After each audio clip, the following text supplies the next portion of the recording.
Salut à tous, les années 70 ont été un tournant dans la manière de vivre de l'époque. Elles furent le point d'origine de la construction d'un nouveau futur, plus libre, plus fou et surtout moins conservateur du passé. Le football, reflet de la société, connaîtra lui aussi sa part de révolte, une révolte du jeu venant tout droit des Pays-Bas qui viendra contraster avec la tactique popularisée de l'époque, le catenaccio. Alors, comment le football total viendra sceller les fondements tactiques du football moderne et quels sont les autres événements football ayant marqué les 70s? Bienvenue dans ce 7ème épisode de Rétro.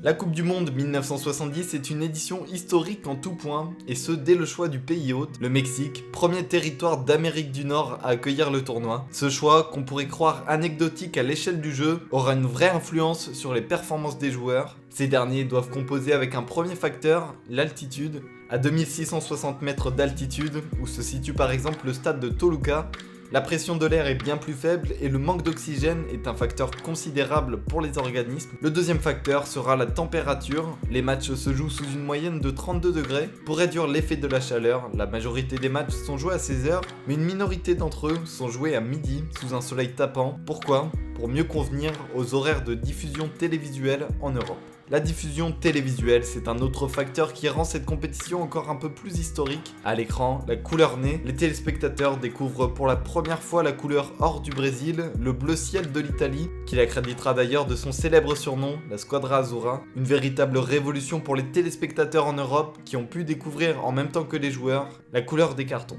Les cartons, suite aux incidents du match Argentine-Angleterre, les arbitres ont désormais à leur disposition 2 cartons, un jaune pour avertir, un rouge pour exclure. Une nouvelle innovation apportée aux règles du jeu pour cette édition de 1970, au même titre que les remplacements. Les remplacements, les sélections ont pour la première fois de l'histoire la possibilité d'effectuer 2 remplacements dans le match. L'Angleterre l'utilisera à ses dépens lors du quart de finale contre la RFA, alors que les Britanniques menaient 2-0 dans ce remake de la finale 1966. Alf Ramsey choisit de sortir le joueur star de l'équipe, Bobby Charlton. Sevré de son joueur vedette, l'équipe anglaise perd alors tous ses repères face à une Allemagne de l'Ouest qui y croit encore. Elle y croira encore plus après la réduction du score de Beckenbauer, puis après l'égalisation allemande. Gerd Müller viendra clore le naufrage anglais en inscrivant le but victorieux du 3-2 en prolongation. À partir des demi-finales, la Coupe du Monde 1970 devient encore un peu plus historique. Premièrement, le match entre la RFA et l'Italie en demi-finale de la compétition. L'Italie le surnommera El Partita del Secolo, l'Allemagne le Jahrhundertspiel. Les deux littéralement traduits donnent en français le match du siècle. La scène donna lieu à une véritable course-poursuite entre les sélections allemandes et italiennes. Cette dernière avait pourtant pris une sérieuse option en menant 1-0 dès la 8ème minute, mais la RFA revient au score au bout du temps additionnel. Dès le début des prolongations, l'Allemagne prend la tête, 2-1, puis l'Italie égalise 4 minutes plus tard, 2-2. L'Italie reprend l'avantage avant la pause, 3-2. Müller égalise en deuxième période de prolongation, 3-3. Alors que la télévision retransmet encore le ralenti du but allemand, l'Italie marque, 4-3. Beckenbauer terminera le match avec un bras en écharpe, mais les Allemands ne reviendront pas, 4-3, score final. Le deuxième événement historique qu'on peut rappeler, c'est le but de Carlos Alberto lors de la finale entre l'Italie et le Brésil. Paraissant un peu moins légendaire aujourd'hui, c'est vrai, il est à l'époque considéré comme un des plus grands buts de l'histoire par la perfection des mouvements brésiliens. Ce but est surtout l'égérie du troisième événement ayant propulsé cette Coupe du Monde 1970 dans l'histoire. Et ce troisième événement, c'est le sacre du Brésil, victorieux 4-1 en finale contre l'Italie.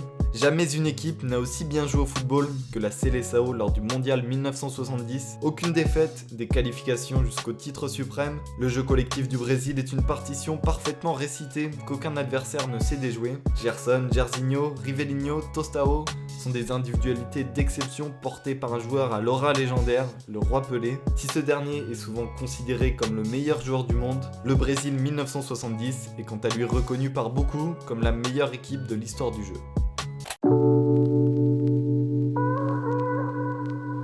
Le Stade de Reims fut un digne représentant du football français en Europe au cours des années 50. 2 finales de Coupe d'Europe perdues contre le Real, on le rappelle. La domination du foot en France passe ensuite du rouge au vert, avec une forte domination d'un club historique de notre championnat, l'AS Saint-Etienne.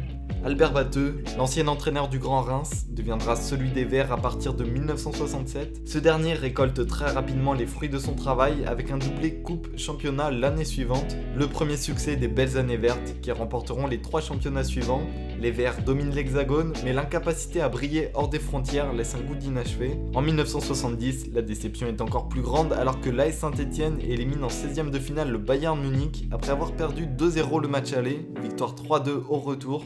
Après l'exploit, ils déchanteront étonnamment contre le Legia Varsovie en 8e de finale. Les 2 saisons qui suivront ce revers seront blanches pour le club et Albert Batteux donnera sa démission à l'issue de la seconde. Une déconvenue qui sonnera comme la fin d'un cycle pour le grand ASSE de l'époque, mais sa reconstruction sera instantanée. Robert Herbin, successeur de Batteux, fondera avec les jeunes de Gambardella une nouvelle équipe. Après 3 nouveaux championnats de l'année, l'histoire recommence pour l'ASSE qui doit encore et toujours prouver sa valeur dans la plus prestigieuse des compétitions. Les scénarios recommencent aussi car après avoir chuté 2-0 en quart de finale aller face au Dynamo Kiev, les Verts inversent la tendance au chaudron en l'emportant 3-0. Vainqueur du PSV en demi-finale, Saint-Étienne recroisera en finale le chemin du Bayern Munich. Si les Stéphanois jouent ce match sans complexe d'infériorité, dominant le club allemand, ils jouent surtout de malchance en heurtant les poteaux à 2 reprises. Ces derniers présentent la particularité d'être carrés, alors qu'en 1976, la plupart des stades disposaient déjà de poteaux ronds. Le Bayern vole la coupe aux Français. C'est exactement ces mots qui feront la une de The Sun en Angleterre le lendemain. Si les poteaux avaient été ronds, est-ce que les Stéphanois auraient été champions d'Europe ? On ne le saura jamais et la réalité reste irrévocable. Encore une finale perdue pour un club français. Pas de coupe certes, mais à leur retour en France, les joueurs seront acclamés avec ferveur et défileront sur les Champs-Élysées, suivis de 100 000 supporters. Les Stéphanois n'auront certes pas gagné le trophée, mais auront sans aucun doute marqué les esprits de la population française.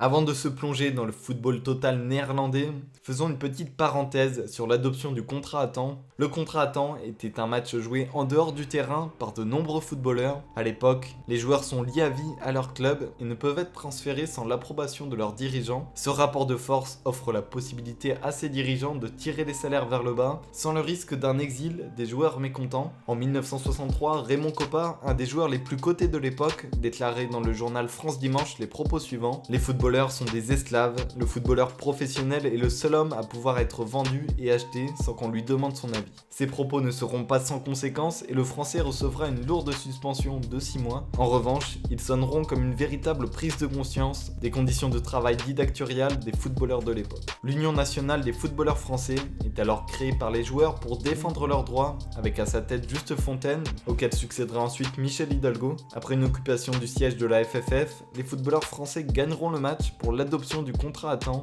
En Angleterre, le pays du football, ce match jouera les prolongations entre guillemets, mais en 1978, 9 ans plus tard, les joueurs anglais gagneront à leur tour l'instauration du contrat à temps dans leur pays.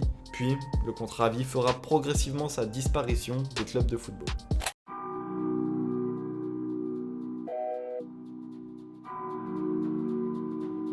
Le football total est certainement la période la plus marquante des années 70 en football.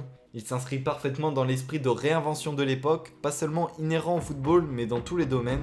Ainsi, le football total marque la fin du catenaccio et crée une rupture avec le football d'avant, au style de jeu alors très défensif. Avant de le définir, il est important de souligner le nom de l'initiateur de ce nouveau style de jeu, Rinus Michels. L'entraîneur néerlandais propose alors une vision du foot très particulière pour l'époque. L'équipe n'est plus vue comme une somme d'individualités, mais comme un tout, où chaque joueur est concerné. Lorsque l'équipe attaque, ce sont 11 joueurs qui attaquent. Lorsque l'équipe défend, ce sont alors 11 joueurs qui défendent ensemble. De cette manière, Michels détruit la définition même du poste, qui délimite pour chaque joueur une zone inflexible dans laquelle il doit évoluer.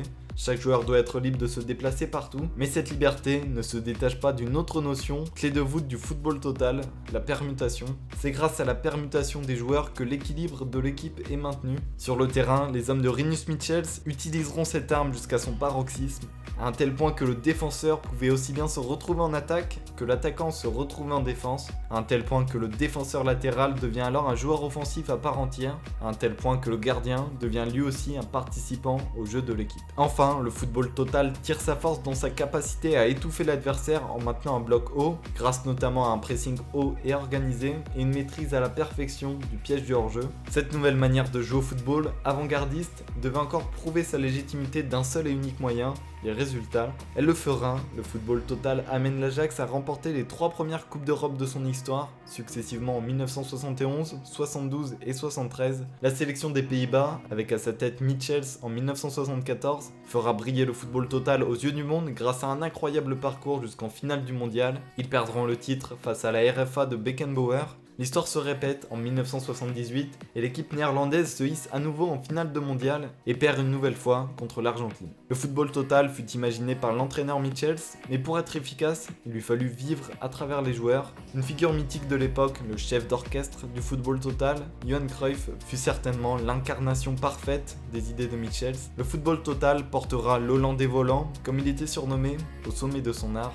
Ballon d'or 1971, Ballon d'or 73, Ballon d'or 74, meilleur joueur du mondial 74, 3 coupes d'Europe des clubs champions avec l'Ajax, un championnat d'Espagne avec le Barça en 74, qui pour l'anecdote ne perdra aucun match en sa présence sur le terrain. Son palmarès est encore long, mais il est à la hauteur de son talent. Surtout jusque-là, jamais un joueur n'avait tant marqué son époque sur le plan extrasportif. Surnommé le Salvador, il était adulé par les Catalans non seulement pour son talent, mais aussi pour ses prises de position fortes. Le fait d'avoir refusé le Real en raison des relations du club avec le dictateur Franco, le fait d'accepter de défendre les couleurs de la sélection catalane en plus de celles des Pays-Bas, le fait d'appeler son fils par un nom catalan, Jordi, des gestes qui lui valurent la reconnaissance de tous les socios, lui conférant presque aux yeux de ces derniers une aura mystique. Cruyff était surtout la figure d'une époque, et cette photo l'affichant en train de fumer une cigarette à la mi-temps d'un match est devenue une célèbre illustration de la démesure des 70s. Mais alors, que valait-il sur le terrain? On pourrait le décrire de beaucoup d'adjectifs, mais les mots ne valeront jamais les images.